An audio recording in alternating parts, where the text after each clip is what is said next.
Sometimes the real danger isn't across the border or behind a keyboard in a foreign country. Sometimes it's standing in front of you in a sundress and a clipboard, smiling for the HOA newsletter. My name's Jack Moran. I work for a federal law enforcement agency. Can't say which one, but let's just say I deal with people who think rules don't apply to them. I'm trained to spot threats, read body language, de-escalate conflict, and, when necessary, bring things to justice. But I never expected the threat to come from a suburban cookout, or that it would involve my daughter. Ava is 9 years old. She has cerebral palsy and uses a bright pink wheelchair that she picked out herself.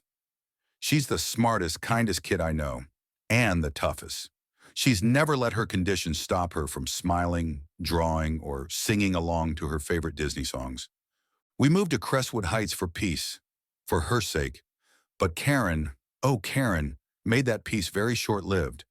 Karen was the president of the HOA. She had opinions on everything: grass length, fence colors, even the types of Halloween decorations allowed.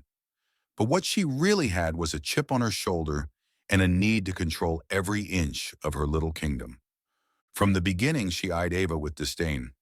Once she asked us if Ava's wheelchair could be parked out of sight during a neighborhood potluck because it clashed with the decor. Another time, she said our wheelchair ramp cheapened the street's aesthetic. We ignored her. Ava didn't understand cruelty, only kindness. But I kept watch. Then came the annual neighborhood BBQ. Burgers, lemonade, folding chairs, cornhole. The whole scene. Ava wanted to go, so I took her. Emma, my wife, was working the ER shift. It was just me and my girl. Everything was fine until Ava wheeled herself toward the buffet table. She dropped her napkin, and as she bent to grab it, her wheelchair shifted slightly and bumped Karen's lawn chair. Karen spun around, drink in hand. "Watch it." Ava flinched. "Sorry, ma'am." Karen sneered. "You kids don't know how to control yourselves." I walked over fast. "She's fine. Let me help her." Karen stepped in front of me, then did something I'll never forget. She leaned down and grabbed Ava by the shoulder straps, then wrapped a hand around the side of her neck to force her wheelchair backward. I froze for a millisecond. Ava gasped. "Karen!" I barked. She let go, only to whirl on me. She rammed into my chair. "This brat needs to learn boundaries." That was it. I stepped between them and looked her dead in the eyes. "Karen, back away. Now." Neighbors were watching. Phones came out. Someone whispered, "She grabbed the girl." Karen still didn't back down. "You don't scare me, sir. I know the HOA rules, and your daughter is disrupting the event." I flashed my badge. Not the one for parking violations. Not some mall security token. A gold federal shield that makes smug people go quiet real fast.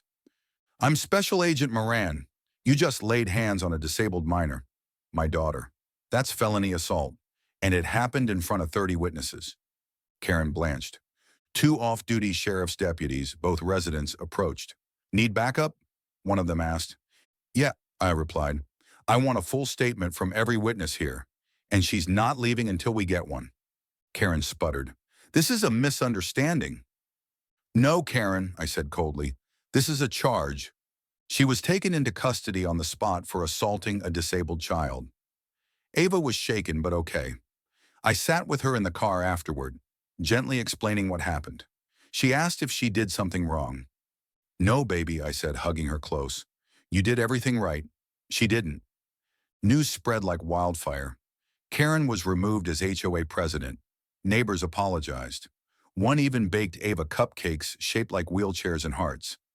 Karen eventually pled guilty to misdemeanor battery and was fined, sentenced to community service, and banned from any leadership roles in housing associations for 5 years.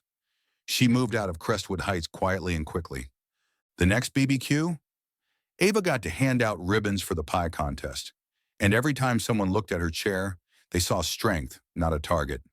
Because when you hurt someone innocent, especially a child, you don't just answer to a dad, you answer to a federal agent.